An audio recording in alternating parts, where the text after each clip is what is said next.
Direct method. सुनो, ये बहुत इजीली समझ में आने वाला है। इसकी 5-6 फैक्ट्स हैं जो आपको समझने हैं। एक तो सबसे बड़ी बात ये मान लो कि ये जो ग्रामर ट्रांसलेशन मेथड था ना, ये उसका जस्ट ऑपोजिट है। जो जीटीएम था उसके अंदर हम पढ़ा था कि ग्रामर पे बहुत फोकस था, ग्रामर पे। यहां ग्रामर पे फोकस नहीं है, वहां ग्रामर पे, ट्रांसलेशन पे और वोकैब पे, वोकेबलरी, ग्रामर, ट्रांसलेशन और वोकैब, इन चीजों पे क्या था वहां पे जबरदस्त फोकस था। वो रीडिंग और राइटिंग पे जोर देते हैं, ये स्पोकन पे जोर। वो कहता है ट्रांसलेशन मदर टंग से पढ़ाओ जीटीएम, ये कहता है कि टारगेट लैंग्वेज से पढ़ाओ। English should be taught through English, English should be taught through English, English को इंग्लिश से पढ़ाया जाना चाहिए, ठीक है ना। उसमें वोकेबलरी को रटाने पर जोर नहीं होता। इसमें ये कहते हैं कि वोकेब वो होनी चाहिए जो एवरीडे लाइफ में आपकी यूज होती है, जो रोजमर्रा के जीवन में काम आती है, जो कन्वर्सेशन में, डिस्कशन में काम आती है, वो लैंग्वेज दो। वो ग्रामर को पढ़ाता है डिडक्टिवली, ये ग्रामर को पढ़ाते हैं इंडक्टिव। पहले एग्जाम्पल्स और फिर रूल्स। ग्रामर पे फोकस भी नहीं होता है। ये स्पोकन पे जोर देते हैं, ये जोर देते हैं लिसनिंग पर, वो जोर देते हैं रीडिंग और राइटिंग पर। ये कन्वर्सेशन में बात करते हैं, वो लिटरेचर पे बात करते हैं। समझ आ रहा है आपको?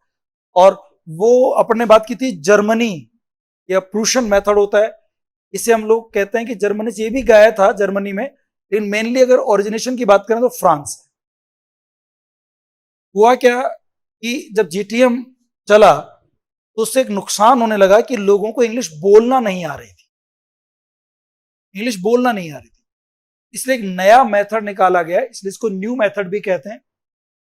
और ये कन्वर्सेशन की बात करता है, इसको कन्वर्सेशनल मेथड भी कहते हैं, इसको नेचुरल मेथड भी कहते हैं। जैसे आप अपनी मदर टंग नेचुरल एनवायरनमेंट में सीखते हो, इसी तरह से ये भी आप इंग्लिश के अंदर हर चीज इंग्लिश में होती है। इंग्लिश क्लास में टारगेट लैंग्वेज में, टारगेट लैंग्वेज को ही आप पढ़ाते हैं, उसी में बात करते हैं, उसी में आप सारी कन्वर्सेशन करते हैं। तो एक तरह से क्लास में स्टूडेंट को बहुत सारा एनवायरनमेंट मिलता है, नेचुरल एनवायरनमेंट, इसलिए इसको नेचुरल मेथड भी कहते हैं, नया मेथड भी कहते हैं।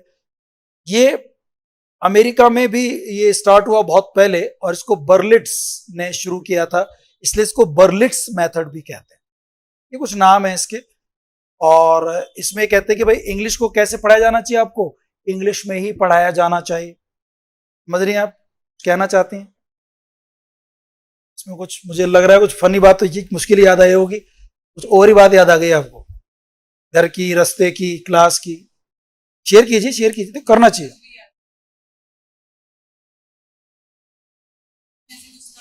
टारगेट लैंग्वेज मतलब वो मदर टंग से वाली जो लैंग्वेज होती है उससे भी सीखते हैं, उसको डायरेक्ट टारगेट लैंग्वेज से। अच्छा, what's funny in this line?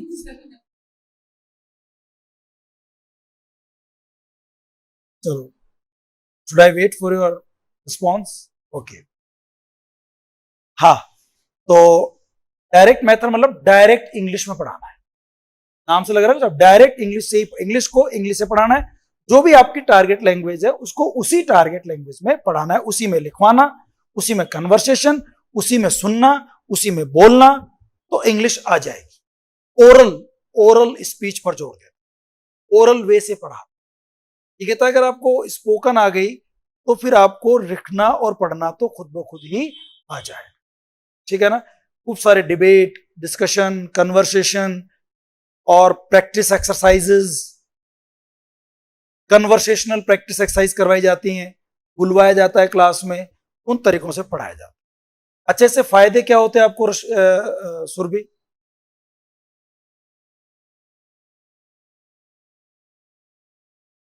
फायदे क्या, अच्छी टाइमिंग मतलब क्या समझो इसमें? आपका कन्वर्सेशन अच्छा जाता, आपको स्पोकन इंग्लिश आ जाती, जो वाकई में लैंग्वेज होती है। और क्या फायदा हो सकता था?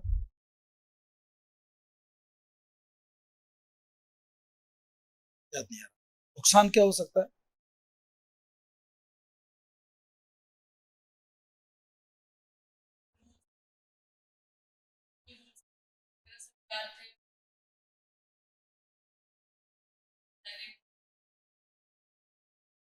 नुकसान क्या होता है इससे? आपको ग्रामर के रूल्स पर नहीं पता होते ज्यादा अच्छी तरह से। और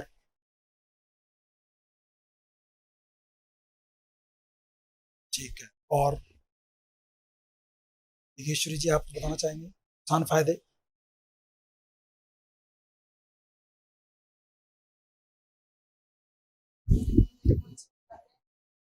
इंग्लिश वोकैब अच्छी हो जाएगी आपकी, जो एवरीडे लाइफ में काम आती है। क्या ये इंटरेस्टिंग भी होगा?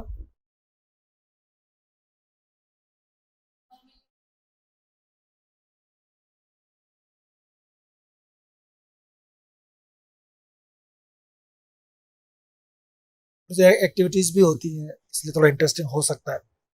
ये एक्टिविटीज होती है ना, क्लास में डिबेट करवाता है, डिस्कशन करवाता है टीचर। और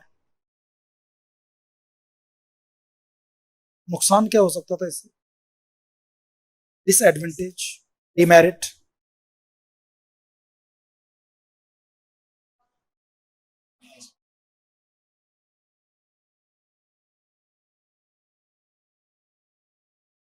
हाँ, अगर उसको अगले को नहीं आती तो कैसे सिखाओगे उसको? इंग्लिश आती ही नहीं है तो थोड़े वीक होते हैं, कम इंटेलिजेंट लोग होते हैं, उनको थोड़ी दिक्कत आ सकती है, हेजिटेशन हो सकता है। ठीक है। और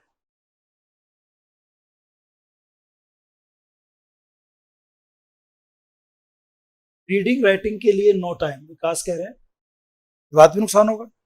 आपकी रीडिंग का और राइटिंग पे जोर कम रहता है, ज्यादा जोर किस पे होता है? लिसनिंग पे और स्पीकिंग पे, तो उस पर कम ध्यान होता है, चारों स्किल मजबूत नहीं हो रहे। हालांकि कहता है कि LSRW पे जोर दिया जाएगा, पहले लिसनिंग स्पीकिंग हो जाएगी ना, ये लोग मानते हैं कि रीडिंग और राइटिंग तो अपने आप ही हो जाए। Difficult to put in practice, हाँ, टीचर्स इसमें ना हाईली क्वालिफाइड होने चाहिए। टीचर्स के प्रोनाउंसिएशन बहुत फ्लुएंट होने चाहिए, नेटिव स्पीकर की अंग्रेज की तरह होने चाहिए। They should be very trained, जो भारत जैसे देश में मिलना मुश्किल होता है, गरीब देशों में मिलना मुश्किल होता है। तो वो जब टीचर ही नहीं मिलेंगे तो डायरेक्ट मेथड से कैसे पढ़ाओगे? अब आपको कोई कह दिए कि आप डायरेक्ट मेथड से पढ़ाओ, तो वो खुद को ही नहीं आती टीचर को, तो बेचारा स्टूडेंट को कैसे पढ़ाएगा? Teachers, trained teachers are not available. Textbook भी वैसी नहीं है जो इस तरह से पढ़ाई जाए, अवेलेबल नहीं होती है, बड़ी क्लासेस के लिए यूजफुल नहीं है, महंगी हो सकती हैं, क्योंकि आपको teaching ads, audio visual ads की भी जरूरत होती है इसके अंदर समझाने के लिए, क्योंकि इसमें एक नियम होता है, इसके इसका एक प्रिंसिपल होता है कि आप चीजों को ना डायरेक्ट वर्ड ना बता करके उसको आप शो एंड टेल दिखाओगे, फिर बताओगे कि दिस इज एप्पल, तो एप्पल दिखाओगे उसको आप, एप्पल दिखाओगे उसको आप, ठीक है ना? और थोड़ा महंगा हो सकता है इस वजह से। ऑडियो विजुअल एड्स का, कन्वर्सेशंस का, इन डिवाइसेस का यूज किया जाता है। It can be expensive. Child centre तो फायदा हो गया इसका कि चाइल्ड सेंटर्ड होती है, और इसमें ना खूब सारे क्वेश्चन आंसर्स पूछे जाते हैं, लिमिटेड होती है, जो एवरीडे लाइफ में काम आती है। तो मैं क्या बता रहा था, क्वेश्चन आंसर्स पे बहुत फोकस करते हैं। इंटरेक्शन होना चाहिए टीचर का स्टूडेंट के साथ, स्टूडेंट का टीचर के साथ, और स्टूडेंट का दूसरे स्टूडेंट के साथ। There must be interaction. Class interactive होनी चाहिए, कन्वर्सेशंस होने चाहिए, क्वेश्चन आंसर बेस्ड एक्सरसाइजेज होनी चाहिए, खूब सारी प्रैक्टिस होनी चाहिए, बोलने की, सुनने की, ओरल ओरल प्रैक्टिस, ये सब काम होने चाहिए। एक संस्था बनी थी 1886 में, IPA, इंटरनेशनल फोनेटिक एसोसिएशन। उसने फोनेटिक्स पे जोर देने की बात कही थी, प्रोनाउंसिएशन सही होने चाहिए। और उसके बाद 1887 में अमेरिका में बर्लिट्स मेथड के नाम जाना जाने लगा, ऐसा कुछ। 1901 में फ्रांस में आया, फ्रांस में ओरिजिनेट हो गया, तो जर्मनी में गया, पूरे यूरोप में फैल गया, और फिर भारत जैसे देश में भी आ गया। भैया इंग्लिश को इंग्लिश में पढ़ाया जाना, लेकिन वोकैब, किताबी वाली वोकैब नहीं होनी चाहिए पूरी, जो आपके एवरीडे लाइफ में काम आए, लिमिटेड होनी चाहिए, कंट्रोल्ड होनी चाहिए, ये सब बातें। चलो, तैयार हैं पढ़ने के लिए? शुरू करते हैं। फिर क्वेश्चन आंसर्स भी आज ही कर लेंगे इसके हम लोग। अब थोड़ा खुद पढ़ के आ जाया करो, पहले से क्वेश्चन आंसर करके आ जाया करो, ताकि आपको थोड़ा इजी रहे। कोशिश करेंगे कि एक दिन में आगे दो दो मेथड भी करें एक साथ, हा? और जिनका एग्जाम है वो पूरे मेथड एक साथ पढ़ लो एक बार, है ना? बेटा मत पढ़ो तो फिर जब चल रहा है चल ही रहा है अपना, बाकी के साथ कोशिश करो, पढ़ लो। डायरेक्ट मेथड को हम रिफॉर्म मेथड भी कहते हैं। रिफॉर्म मेथड क्या होता है? सुधार। इसमें सुधार किया गया, ट्रांसलेशन मेथड में सुधार था, जिसका एक नाम है रिफॉर्म मेथड। इसको ओरल मेथड भी कहते हैं।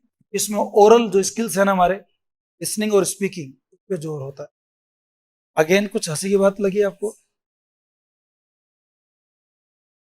नेचुरल मेथड भी कहते हैं इसको। नेचुरल मेथड क्यों? क्योंकि इसमें इंग्लिश का एक नेचुरल माहौल क्लास में बनाया जाता है।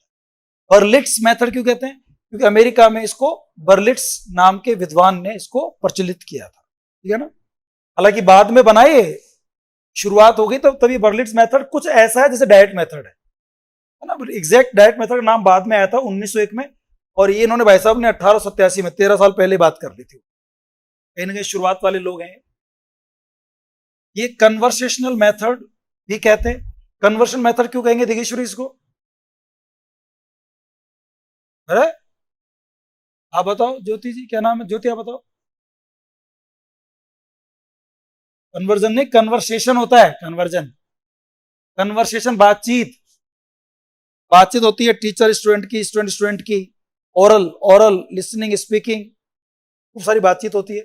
इसको फोनेटिक मेथड क्यों कहते हैं? क्योंकि प्रोनाउंसिएशन पे स्ट्रेस डाला जाता है, एक्यूरेसी होनी चाहिए। टीचर स्टूडेंट बिल्कुल एक्यूरेट इंग्लिश बोलेंगे। कैसे बोलेंगे इस पर ज्यादा काम नहीं कर पाए, इसलिए बाद में structural approach I, audiolingual method बाद में आए। बट ये चाहता तो ये भी है कि एक्यूरेसी होनी चाहिए। एक्यूरेसी जीटीएम भी चाहता है, पर जीटीएम एक्यूरेसी चाहता है ट्रांसलेशन में। बात कौन सी कर रहा हूं, तुम कौन सी बात पे आ गए? मैं एक्यूरेसी की बात कर रहा हूं, और दोनों एक्टिव रहते हैं। क्या इन दोनों का रिलेशन है कोई आपस में? एक्यूरेसी सुन, तो मैं जो बताना चाह रहा हूं बेटा आपको, आपको हैफ हजार्ड जो भी याद आ रहा है बोलते जा रहे हो। हैफ हजार्ड समझते हो ना, इरेगुलर वे में, एक क्रम बनना चाहिए बेटा उसको। मैं बता रहा था फोनेटिक मेथड। फोनेटिक मेथड क्यों कहते हैं? 1886 में आईपीए बना था, इंटरनेशनल फोनेटिक एसोसिएशन। उसने कहा कि आपके प्रोनाउंसिएशन क्या होने चाहिए? बिल्कुल एक्यूरेट होने, टीचर के भी और स्टूडेंट के। ये बोलने पर, सही बोलने पर जोर देता है, इसलिए क्या बोलते हैं इसको? Phonetic method. कन्वर्सेशनल मेथड क्यों कहते हैं? क्योंकि इसमें कन्वर्सेशन होती है, टीचर और स्टूडेंट के बीच में खूब सारे क्वेश्चन आंसर्स वगैरह होते हैं। बर्लिट्स मेथड नाम दिया था ना इसका, क्यों? Was developed by Maximilian Berlitz in America in 1887। इससे मिलता जुलता एक मेथड आया था, बर्लिट्स मेथड, जो बर्लिट्स नाम के विद्वान ने अमेरिका में शुरू किया था 1887 में। और 1886 में क्या हुआ था सुरभि, ज्योति? 1886 में दिगेश्वरी जी, आईपीए, इंटरनेशनल फोनेटिक एसोसिएशन या इंटरनेशनल फोनेटिक अल्फाबेट, दोनों नाम बोलते हैं उसको। लोगों को महसूस हुआ द नेसेसिटी ऑफ इंग्लिश, हुआ कि नहीं हुआ था? क्योंकि जीटीएम में क्या था, केवल रीडिंग और राइटिंग हो रही थी, ट्रांसलेशन हो रहा था, बोलना नहीं आ रहा था लोगों को। उसमें आया था ना कि you know everything about English except English, ठीक है ना। वो गड़बड़ हो रही थी, इंग्लिश बोलना नहीं आ रहा था, सुधार करना था। could not be fulfilled through grammar translation method, so it was a reaction to the grammar translation method, इसलिए इसको बोलते हैं रिफॉर्म मेथड। ये उसमें सुधार की बात थी इसके। 1886 में आईपी आया था, जिसे हम क्या बोलते हैं full form? International phonetic alphabet या international phonetic association was established for phonetic method। इसको फोनेटिक मेथड के लिए एस्टेब्लिश किया गया था, इसलिए इसका नाम फोनेटिक मेथड भी होता है। It was officially adopted in Germany and France around 1900। 1900 के आसपास जर्मनी और फ्रांस में इसको अडॉप्ट किया गया था। हालांकि सबसे पहले इस पे काम हुआ फ्रांस के अंदर। इसलिए अगर कोई आपसे ओरिजिनेटिंग कंट्री पूछे डायरेक्ट मेथड की, तो क्या नाम बताओगे? फ्रांस। और अगर आप जीटीएम की देश के बारे में पूछे तो जर्मनी। अगली लाइन हमारी वही है, it came from France in 1900। France में शुरू माना जाता है इसको। Learning of language is natural and spontaneous. ये क्या कहता है कि लैंग्वेज कैसे सीखोगे आप? नेचुरल सीखो। नेचुरल मतलब जैसे मदर टंग सीखते, मदर टंग क्या हमने कल परसों बात की थी कि मदर टंग नेचुरल वे में सीखी जाती है, from our environment without any conscious effort, because there is an atmosphere of English, there is an atmosphere of our mother tongue in our school, in our family, in our neighborhood. We always listen and speak in our mother tongue. So, a teacher must create a natural and spontaneous environment around his students in the class. A teacher should speak in English and the students should be compelled to speak in English so that an atmosphere can be created. Are you getting my point? Okay. Natural होना चाहिए, spontaneous होना चाहिए. English should be taught only in English, natural way. Main technique is that English should be taught through English. Clear है बात यहां तक आपको? Okay, आगे बढ़ते हैं. फिलॉसफी क्या है इसकी? Fluency in reading and facility in writing. अगर आपको रीडिंग में फ्लुएंसी चाहिए, राइटिंग में आपको बढ़िया सुविधा चाहिए लिखने के अंदर, तो आप क्या करो? Follow fluency in speech. बोलना सीख जाओ, अपने आप हो जाएगा. इसके चीफ एडवोकेट्स कौन है जो इसको समर्थन करते हैं? एक तो है प्रेंडरगास्ट, एक है सोवियर, एल सोवियर, माइकल वेस्ट और फ्रैंक. एक जैस्पर्सन नाम भी लिख सकते हैं आप, जैस्पर्सन. पांचवा नाम लिख लीजिए, जैस्पर्सन. ये वो लोग हैं जिन्होंने इसको क्या किया है? एडवोकेट किया है, समर्थन किया है.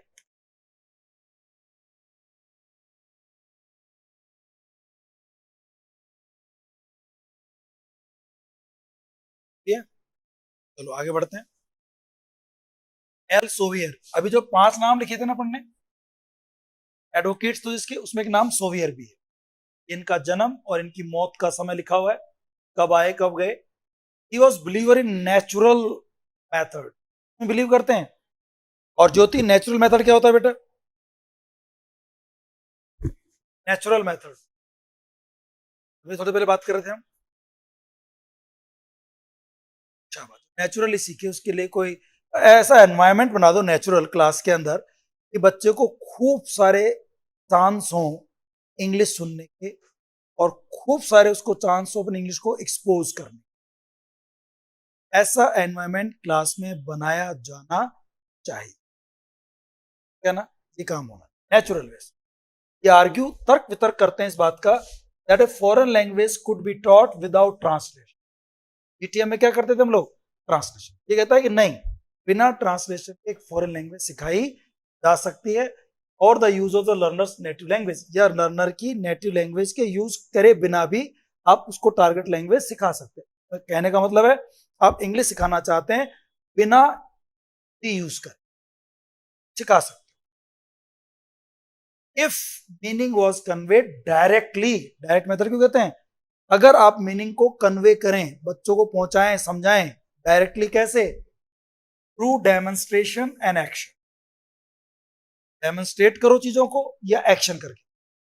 एक्शन मतलब यहां पे सुरभि साउथ इंडियन फिल्म की तरह एक्शन नहीं करना टीचर को, तो एक घूंसा मारे और लड़का उधर चल जाए स्टूडेंट दीवार के पार. नहीं, एक्शन का मतलब क्या है यहां पे? उसको अगर बताना है स्माइलिंग, लाफिंग, क्राइंग, तो करके बताए. स्टैंडिंग, सिटिंग करके बताए, एक्शन करके बताए. ठीक है ना? तो बच्चा इजीली सीख जाए. या डेमोन्स्ट्रेशन करे, कुछ चित्र लेकर आ जाए. अगर उसको एप्पल सिखाना है तो वो एप्पल का डेमो करे. एप्पल लेकर आए, उसका पिक्चर लेकर आए, painting, pictures, objects, models, maps, जानते हैं ना आप लोग, ऑडियो विजुअल एड्स यूज करके उसको.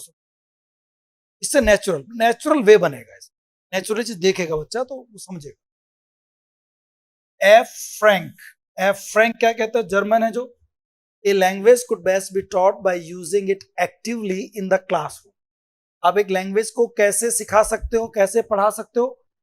एक्टिवली क्लासरूम में उसको क्या करो? यूज करो विदाउट एक्सप्लेनेशन ऑफ ग्रामर, बिना ग्रामर रूल्स के यूज करें. जैसा कि आपको स्कूल में पढ़ाया था, इंग्लिश मीडियम से पढ़ाते हैं, अच्छे English medium. Teacher must encourage direct use of foreign language in the room. Classroom में डायरेक्ट कौन सी लैंग्वेज यूज होनी चाहिए? जो आपकी टारगेट लैंग्वेज, वो लैंग्वेज डायरेक्ट यूज हो, है ना। डेफिनेशन, एक डेफिनेशन से देखो आप, जो वेबस्टर न्यू इंटरनेशनल डिक्शनरी कहती है, direct method is a method of teaching a foreign language, specially a modern language. आपको अगर कोई डायरेक्ट पढ़ाना है डायरेक्ट मेथड से कोई फॉरेन लैंग्वेज को या किसी मॉडर्न लैंग्वेज को, इंग्लिश को, जर्मन को, फ्रेंच, कोई भी लैंग्वेज पढ़ानी है आपको, क्या करो आप? Through conversation. कैसे पढ़ाओ? कन्वर्सेशन, डिस्कशन के, रीडिंग इन द लैंग्वेज। बच्चों को बोलो भाई तुम इस लैंग्वेज में ही पढ़ो, नॉवल पढ़ो, ड्रामा पढ़ो, पोएम्स पढ़ो, without use of the people's language, बिना अपनी, स्टूडेंट अपनी लैंग्वेज यूज करे, बिना इनको पढ़े, इनको सुने, इनको समझे, इनसे बातचीत करे। अरे इंग्लिश मीडियम स्कूल में क्या ये तो होता है? तो इंग्लिश में बोलना होता है, इंग्लिश में सुनना होता है, इंग्लिश बातचीत करनी होती है। विदाउट ट्रांसलेशन, कोई ट्रांसलेशन नहीं, without the study of formal grammar, कोई ग्रामर की पढ़ाई नहीं। इस तरह से जो लैंग्वेज पढ़ाई जाती है उसे कहते हैं डायरेक्ट मैथड, ठीक है ना। The first word is taught by objects और पिक्चर्स और बाय परफॉर्मिंग एक्शन। कोई अगर पहला वर्ड आपको पढ़ाना है तो आप ऑब्जेक्ट या पिक्चर को दिखाओ या फिर कोई एक्शन करके बताओ, डेमोन्स्ट्रेशन या फिर एक्शन। क्लियर है? इससे चीजें पढ़ानी है, डिस्कशन, कन्वर्सेशन, डेमोन्स्ट्रेशन, एक्शन, ठीक है ना। डायरेक्ट यूज करो क्लास के अंदर, सीख जाएगा। सिंपल सी बातें समझ में आ रही हैं आप लोगों को? ओके, आगे बढ़ते हैं। प्रिंसिपल्स एंड प्रोसीजर्स, ये क्या प्रिंसिपल्स है, क्या प्रोसीजर्स है, क्या तरीका है पढ़ाने का? अब भाई समझ में आ गया? अब आपके दिमाग में क्या आएगा? अच्छा ऐसा कराना है, डिस्कशन कराना है, डिबेट कराएंगे कैसे, क्या क्या तरीके होंगे, क्या प्रोसीजर होना चाहिए, तभी तो पढ़ा पाओगे आप लोग।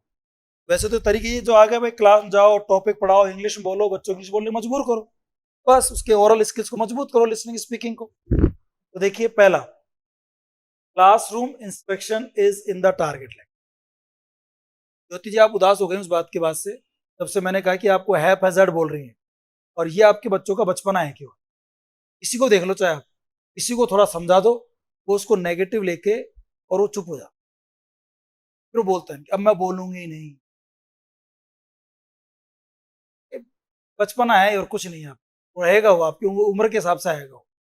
अब बहुत छोटे हैं अभी, आप समझ नहीं सकते चीजों को। इंग्लिश में मैं पढ़ा रहा हूँ Macbeth, fair is foul, foul is fair, dialogue है ये। जो आपको अच्छा दिखता है ना वो फाउल होता है, तो फाउल होता है ना वो अच्छा होता है। जो आपको डांट रहा है, चाहे आपके पापा, चाहे आपकी मम्मी, या आपका टीचर, वो फाउल है एक बार दिखने में, बट एक्चुअली वो फेयर है। और जो बाहर आपको फेयर दिख रहे हैं, तो आपकी बड़ाइयां कर रहे हैं, आपके गुणगान कर रहे हैं, तेरा जैसा कोई नहीं, तू ही सबसे बढ़िया, तू ही भगवान, समझ लो कुछ ना कुछ स्वार्थ है उसका, ठीक है ना। Fair is foul, foul is fair. Classroom inspection is in the target. एक प्रोसीजर तो क्या रहेगा? टीचर क्लास में जो भी बोले वो किस में होना चाहिए? Target language. इंग्लिश अगर आपकी टारगेट लैंग्वेज है तो स्टूडेंट किस में बोलेगा? इंग्लिश में ही। पहली बात तो क्लियर ही है। क्लासरूम में इंस्ट्रक्शन इंग्लिश में होने, जीटीएम में क्लासरूम इंस्ट्रक्शन किस में थे? अंतर आ गया दोनों का। अब टेबल बना के दोनों के अंतर कर सकते हो खुद घर पे, है ना। The use of mother tongue is not allowed, class में मदर टंग अलाउ ही नहीं हो। दूसरा प्रोविजन, जबकि वहां पर मदर टंग क्या होती थी? खूब अलाउ होती। नेटिव लैंग्वेज तो बोलेगा ही नहीं बच्चा अपनी। Student think in target language, target language सोचेगा, उसी में ही वो बोलेगा। ओ जैस पर्सन, ये थोड़ी देर नाम लिखाया था आपको मैंने, 5 नाम में से एक नाम ये भी हो गया। ये क्या कहते हैं भाई साहब? ट्रांसलेशन और टू बी यूज स्पेयरिंगली। कभी कभार अगर आपको ट्रांसलेशन यूज करनी पड़ जाए तो भैया स्पेयरिंगली करो, स्पेयर में रख दो, स्पेयरिंग समझते हो आप? जैसे आप कुछ पैसा बचा करके स्पेयर में रख देते हो, यार ये बाद में काम जरूरत पड़े तो काम आएगा। कुछ पैसा आप बैंक में रख देते हो, बचा के रखते हो, बोलते ना कुछ पैसा आपको स्पेयर रखना चाहिए। स्पेयर मतलब अतिरिक्त एक्स्ट्रा बचा करके जब कभी बहुत ज्यादा इमरजेंसी हो तभी उसको। सेम तरीका मदर टंग में है। मदर टंग को स्पेयरिंगली यूज करो, मतलब बचा के रखो, अलग रखो, जब बहुत ज्यादा जरूरत पड़ जाएगी, अब तो समझा ही नहीं पा रहे हम इंग्लिश के अंदर इसको, तब मजबूरी में उस वर्ड को यूज करके और उसके बाद खत्म। समझ गए स्पेयरिंग में क्या होता है? It is not necessary to translate whole connected pieces. Translation हमेशा पूरे लाइन का मत करो, बट मेयरली केवल ए वर्ड और at the very most sentence now और देन। ज्यादा कोई वर्ड या ज्यादा कोई सेंटेंस, वो भी कब? नाउ एंड देन, रेगुलरली नहीं। नाउ एंड देन मीन्स अभी कभी नहीं, मतलब होता है इसका होता है कि बहुत कम बहुत कम बहुत कम, कभी कभार। अच्छा देखो ये सेम पॉइंट हो गया दोनों का। जीटीएम का भी बेसिक यूनिट क्या थी टीचिंग की, और डायरेक्ट मेथड की भी क्या होगी? सेंटेंस। आप समझाओगे तो सेंटेंस समझा पाओगे, वर्ड से नहीं समझा। कुछ ग्रामर, कुछ किताबें जो बाजार में चलती हैं, वो हो सकता है इसका आंसर सेंटेंस है वर्ड कर दें या उसमें वर्ड कर दें, तो कंफ्यूज मत होना। जीटीएम का भी सेंटेंस है, और आप इसलिए नहीं बोल पा रहे क्योंकि आपने पढ़ा ही नहीं है, कंफ्यूज होते हैं। दोनों का ही सेंटेंस याद रखना, बहुत ज्यादा परखा हुआ sentence. It consists of exposing the student to samples of the target language and encouraging him to imitate and respond. आप क्या करेंगे? स्टूडेंट के सामने एक्सपोज करेंगे इसका English. You will speak in English, your student will listen to you, he will imitate you, and he will respond in English itself. You can make a natural atmosphere in the class. Got it? आप student, और student को भी मौका दो expose करने का, उसको samples दो इंग्लिश टारगेट लैंग्वेज के। आप बोलोगे stand up, come here, give me your notebook. जब आप इंस्ट्रक्शन इंग्लिश में दोगे, स्टूडेंट भी तो सीखे, बार बार सुनेगा तो सीखेगा। तो एनकरेज करो कि वो आपकी इमिटेट करें, नकल करें, कॉपी करें आपको, और रिस्पॉन्ड दे, और जवाब दे। ठीक है ना? It puts emphasis on direct use. जोर दिया जाता है कि इंग्लिश का डायरेक्ट यूज किया जाए इन मीनिंगफुल, नहीं हर जगह तो मीनिंगफुल, जहां कर सकते हैं करना चाहिए। क्लास में तो करना ही है, बाहर भी मीनिंगफुल सिचुएशंस हैं, उनमें आप इंग्लिश का डायरेक्ट यूज करें, इसका जोर दिया जाए। एम्फेसिस ऑन ओरल लैंग्वेज मतलब कम्युनिकेशन स्किल पर जोर देता है, तो वो बिल्कुल नहीं देता जीटीएम, और कमजोर रह जाता है। New teaching points are introduce orally. कोई भी नया टीचिंग पॉइंट बताना है तो लिख करके नहीं बताना, लिख करके नहीं बताना है, बोल करके। और जीटीएम में हर चीज किताब में लिखी होती है, ग्रामर की बुक में लिखी होती है। हाँ ये मैंने पहले बताया था आपको, स्पेयर एज स्टेपनी।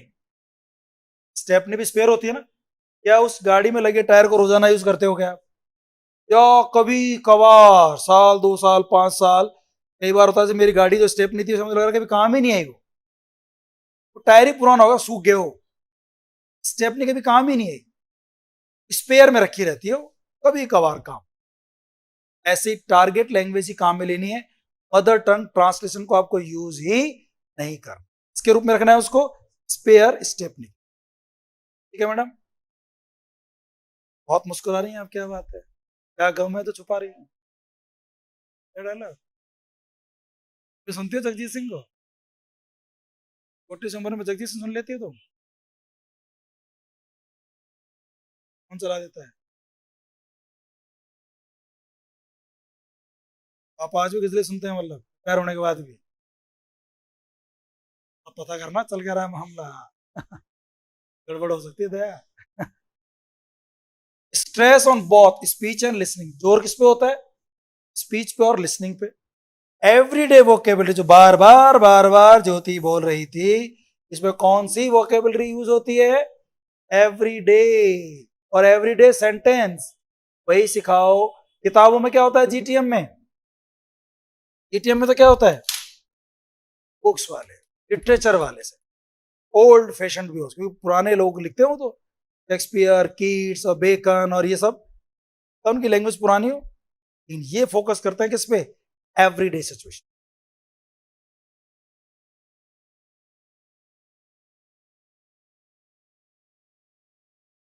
बढ़ते हैं कॉन्क्रीट वोकेबलरी। कॉन्क्रीट वोकेबलरी क्या होती है, दो वर्ड होते हैं, कॉन्क्रीट और एब्स्ट्रैक्ट। कॉन्क्रीट में जो दिखाई देता है, इसका रंग रूप आकार होता है, कॉन्क्रीट मूर्त। और जैसे चेयर, कॉन्क्रीट वोकेबलरी, देख सकते हो क्या चेयर को आप, desk, mic, marker, board, these are concrete vocab. एक होती है एब्स्ट्रैक्ट, अमूर्त, विजडम, ऑनेस्टी, काइंडनेस, सिंपैथी। ये कौन सी वोकैब है, तो देख नहीं सकते, तो महसूस कर सकते, तो आपको महसूस करवाना पड़ेगा, आप दिखा तो सकते नहीं, उनको वर्ड से जोड़ करके, इसका मतलब ये है ना, आइडियाज कनेक्ट करके फिर उनको बता सकते। एब्स्ट्रैक्ट ये बात बता रहे। जो कॉन्क्रीट है उसको तो आप डेमोन्स्ट्रेशन, वो चीज प्रदर्शित करके पढ़ा दो, बच्चों को वो ऑब्जेक्ट ही दिखा दो या उसकी पिक्चर्स, तस्वीर दिखा दो। और एब्स्ट्रैक्ट जो वोकेबलरी है, एब्स्ट्रैक्ट, इसको कैसे पढ़ाओगे आप, बाय एसोसिएशन ऑफ आइडियाज। भाई सिंपैथी बतानी है मुझे बच्चों को, सिंपैथी सहानुभूति तो बोल नहीं सकते हम लोग, और सहानुभूति बोल भी दिया तो बच्चा उसका बिना जानता हो। अब आप क्या करोगे, एसोसिएशन ऑफ आइडियाज, आप कुछ विचार बताओगे। Suppose a student's mother is no more and your friend is crying, he is very sad, when you go to him, you feel the same feelings, same emotions. My dear friend, it is known as sympathy.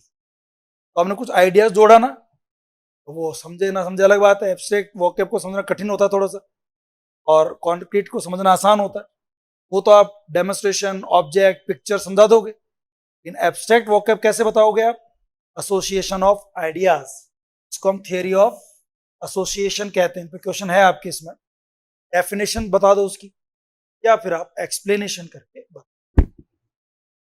फिर grammar को कैसे पढ़ा जाता है इसमें, inductive. Inductive means भी पहले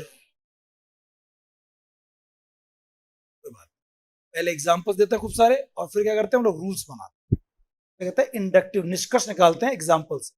और डिडक्टिवली कल पढ़ा था हमने, पहले उसमें रूल होता है और उससे खूब सारे एग्जाम्पल डिडक्ट करते हैं। Grammar is not and in itself, grammar अपने आप में एंड नहीं होती है, जबकि जीटीएम में क्या है, ग्रामर एक बहुत सोल होती है लैंग्वेज, और ग्रामर की अलग से क्लास होती है। ग्रामर पे बहुत फोकस होता है, यहाँ पर ग्रामर पे इतना फोकस नहीं होता। ये केवल एक साधन है, ये अपने आप में साध्य नहीं है, जबकि ये साधन है, मीन्स है, साधन है सीखने। तो साधन है की तरह यूज करो, जब कभी जरूरत पड़ जाए, हमेशा मत करो। केवल ग्रामर सीखने के लिए मत सीखो, ठीक है। यो correct grammar is emphasise but it does not focus on grammar reciting. वे भी चाहते हैं कि ग्रामर सही हो, करेक्ट ग्रामर होनी चाहिए, लेकिन उसके रिसाइटेशन पर जोर नहीं देता, रटने पर जोर नहीं देता। क्योंकि जीटीएम में क्या होता है, ग्रामर के रूल्स, ग्रामर के एग्जाम्पल्स, खूब सारे words, you have to cramming करनी पड़ती है, रटना पड़ता है। यहां पर वो चीज बार बार उनको रटना या रिसाइटेशन नहीं। करेक्ट प्रोनाउंसिएशन होना चाहिए। जीटीएम वालों का प्रोनाउंसिएशन सही होगा ही नहीं, क्यों नहीं होता उनका, क्योंकि उनको बोला नहीं बेचारों ने, पढ़ा है अपने अपने हिसाब से लोग कारण कर लेते हैं। Pronunciation is worked out at the beginning of language instruction. Pronunciation का शुरू में ही टीचर आपको इंस्ट्रक्शन देता है, बेटा इसको ये बोलना है, इसको ये बोलना।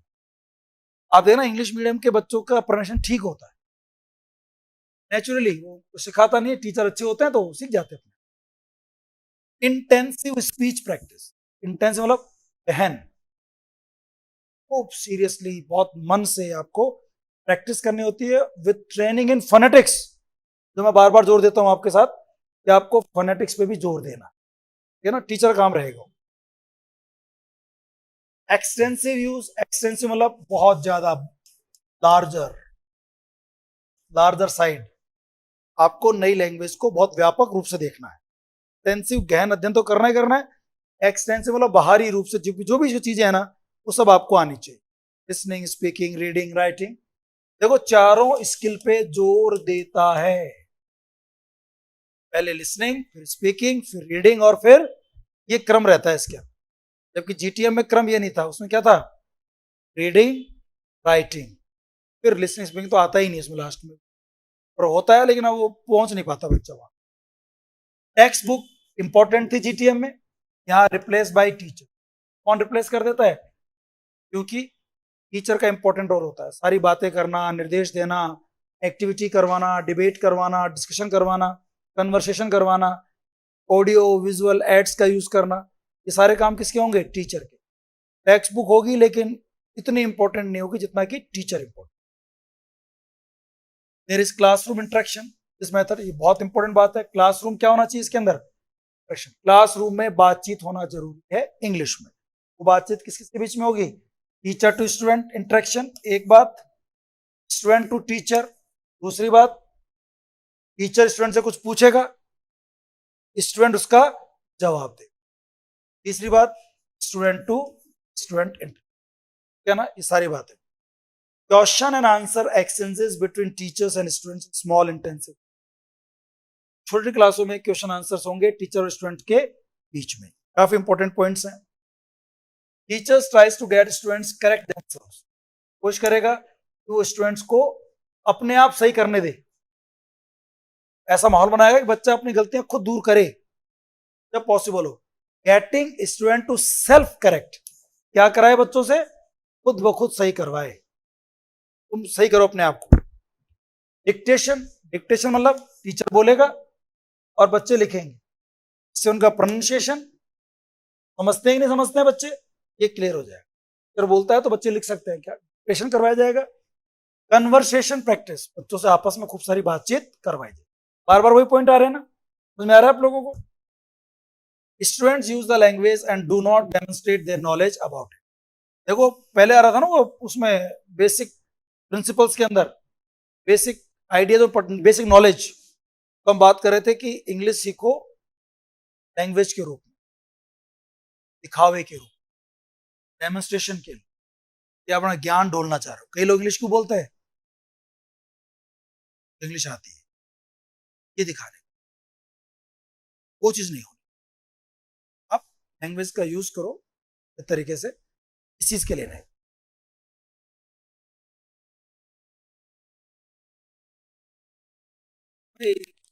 तो मैंने नियम पढ़ाया ना आपको, वो डिडक्टिव, पहले रूल लिखवाए थे आपको मैंने और फिर एग्जाम्पल दी। पहले एग्जाम्पल्स, देखो आप, मैं ये कहूं इंडक्टिव में पहले एग्जाम्पल्स और फिर रूल्स आए, पहले एग्जाम्पल्स फिर रूल्स आए, सिंपल सी बात। जैसे मैं कहूं, इधर देखो, मैं कहूं कि Ram is a man, Ram is मॉर्टल, Sita is मॉर्टल, और फिर हम कहते हैं मैन इज मॉर्टल, ये इंडक्टिव। आप पहले पर्टिकुलर की बात कर रहे थे एक एक की, और फिर जनरल नियम बना दिए, एक जनरल नियम बना दिए। जैसे हम कहें this is a king, that is a king, ठीक है ना। और फिर हम बोले कि this is an officer, she is an engineer, उदाहरण दे दिए। इससे बताया कि यार देखो ए तो लग रहा है वो कॉन्सोनेंट साउंड साथ में, और इंजीनियर और ऑफिसर साथ क्या लगा रहे हैं हम लोग, एन लगा रहे हैं। इन एग्जाम्पल से एक नियम बना दिया, यार ए तो लगेगा कॉन्सोनेंट साउंड से पहले, एन लगेगा वोवल साउंड से। उदाहरण देके जब नियम बना दें उसे हम क्या कहते हैं, इंडक्टिव, और जो मैंने पढ़ाया था तरीका वो डिडक्टिव था, उससे उल्टा कर दो इंडक्टिव। याद रखो मैंने कैसे पढ़ाया था आपको सर भी, बस वो डिडक्टिव, और उससे उल्टा हो जाए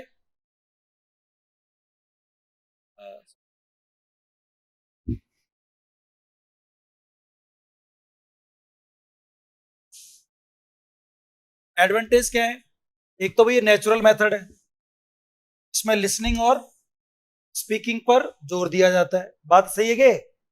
देखो एक ही बात है, नेचुरल स्पीकिंग और एम्फोसिस ऑन फ्लुएंसी, आपकी फ्लुएंसी बहुत अच्छी हो जाएगी। आपको अपॉर्चुनिटी मिलेंगी लर्नर को to listen to spoken language, teacher बोलेगा दूसरे स्टूडेंट बोलेंगे तो सुनने का क्या मिलेगा उसको, मौका मिलेगा। It is much useful for native speaker, ये नेटिव स्पीकर्स के लिए क्या है, बहुत यूजफुल।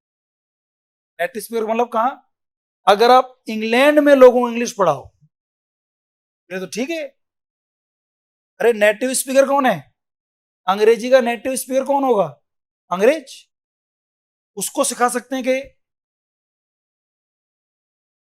अरे इंग्लिश, अपने हिंदी नहीं सीखते क्या, हिंदी आती साहब, हिंदी नहीं सीखते आप लोग, तो फिर आपको हिंदी हिंदी में पढ़ाया जाए तो ज्यादा सीखोगे नहीं सीखोगे आप, उनके लिए वैसे। लेकिन हिंदी वालों को इंग्लिश सिखाया जाए इंग्लिश में थोड़ा मुश्किल हो सकता, लेकिन नेटिव स्पीकर के लिए फायदेमंद चीज है। Less important is given to mother tongue, इसमें मदर टंग को बहुत कम इंपॉर्टेंस दी जाती है, इसलिए हो सकता है धीरे धीरे आपकी मदर टंग क्या हो जाए, बेकार हो जाए। तो आप देखना इंग्लिश मीडियम वाले स्टूडेंट होते हैं ना, जो हम उस दिन बात कर ही रहे थे कि उनको गणित की जो संख्या होती है वो नहीं आती, उनको कई वर्ड पता नहीं होते। अब आज जैसे वो पढ़ने आते हैं इंग्लिश मीडियम वाले, और जब उनको जीके इंग्लिश में नहीं मिलती है बड़े परेशान हो जाते हैं। यहाँ तो बोलेंगे उष्ण कटिबंधीय वन, और उष्ण कटिबंधीय बोल दिया, जानते हो क्या होता है, इंग्लिश मीडियम नहीं जानते चीज को। कर्क रेखा जानती है तो आप, थोड़ा फर्क पड़ जाता है, दिक्कत हो जाती है।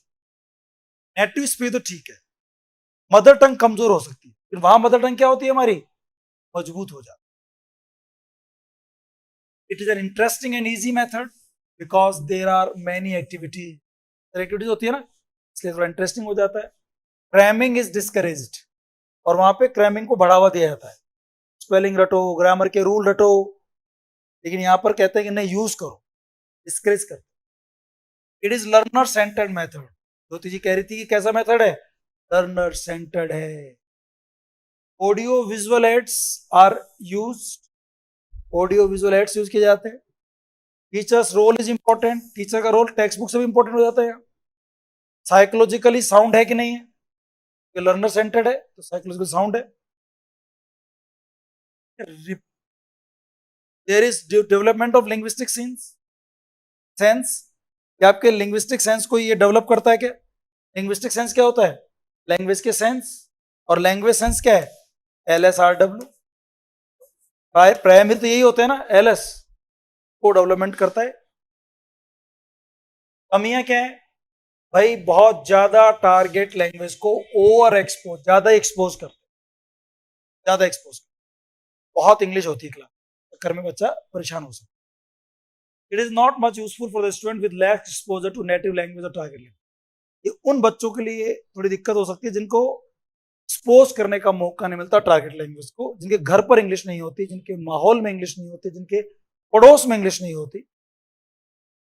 और आपने देखा कई लोग केवल इस चक्कर में पड़ोस चेंज करते, कई पेरेंट्स, यार ये उस माहौल में रहेगा रहेगी तो ये लैंग्वेज नहीं सीख पाए, वो माहौल ही चेंज कर देते हैं, सोसाइटी में चले जाते हैं। Not available fully train teacher with correct fluency like a native speaker, ऐसे टीचर अवेलेबल नहीं है जिनकी नेटिव स्पीकर की तरह क्या हो, हाँ फ्लुएंसी, टीचर नहीं मिलेंगे आपको इंग्लिश में सही बोलने वाले। सही कह रहे हैं क्या बात, ये teachers are not available, it is largely dependent on the teacher skill rather than on a text book, और टेक्स्ट बुक पे कम डिपेंड करता है ना, टेक्स्ट बुक पे कम डिपेंड करता है और टीचर ज्यादा करता है। इसलिए एक नुकसान है कि टीचर नहीं आया क्लास में तो क्लास ही नहीं हो पाएगा, और GTM वाले में टीचर नहीं आया तो बोला अरे ये रूल याद कर लो, ये वर्ड याद कर लो, 10 वर्ड दे के जा रहा हूँ, तुम सर ने कहा है 10 वर्ड याद कर लेने वाले, क्लास हो सकती? या तो कन्वर्सेशन होगा, बातचीत होगी, तो कैसे होगा? It is lengthy since teachers are required to go to great length to avoid using the native language, it take a lot of time. क्योंकि आपको समझाने, देखो एक तो आपने जैसे मटके का पिक्चर का बता दिया, मटका होता है, काम खत्म, मटके से कनेक्ट कर लेगा बच्चा। एक आप बताओ पिक्चर के बारे में, यार एक अर्थन यूटेंसिल होता है, a earthen utensil which is use to keep water cold cool, उसका आप सुराही समझ जाओ। अर्थन यूटेंसिल होता है कोई आप मिट्टी का बर्तन समझ जाओगे, दूसरा ही समझाने में टीचर क्या लग सकता है, ये आप चित्र लेकर आओगे, चित्र बनाओगे, सामान लेकर आओगे, इट विल टेक टाइम, पैसा भी लगेगा, टाइम भी लगेगा, ये नुकसान होता है इसके अंदर। एक्सपेंसिव होता है क्योंकि लैब बनाओ फोनेटिक के लिए, हिस्ट्री करने के लिए, माहौल बनाने में टाइम लगता है, ऑडियो वीडियो एड्स, इन सब चीज़ों से थोड़ा सा ये महंगी हो जाती है, पॉपुलर नहीं है क्योंकि टीचर शॉर्टेज है, टीचर ही है ना, कॉम्पिटेंट नहीं होंगे तो कैसे काम होगा। इनकम्प्लीट मेथड है क्योंकि केवल ज़्यादा जोर किस पे है, स्पीकिंग पे और लिसनिंग पे, किस पे जोर नहीं है, रीडिंग और राइटिंग पे जोर नहीं होने की वजह से आ जाती है। कंफ्यूजन है कि मीनिंग आप समझा रहे कुछ और हो और बच्चे को मीनिंग कोई और ही समझ में आ जाए। अनसिस्टमेटिक है, ईटीए में तो पूरा सिस्टम होता है, अनसिस्टमेटिक है। लेबोरियस मेथड है, मेहनत करनी पड़ती है। ग्रामर कमजोर हो सकती है। नॉट डिजायर्ड रिजल्ट्स, जैसे रिजल्ट चाहते हैं कई बार कि डायरेक्ट मेथड से इंग्लिश बोलना सीख जाएगा, बच्चा कई बार नहीं सीख पाता है, गड़बड़ हो जाती है। खत्म हो गया टॉपिक।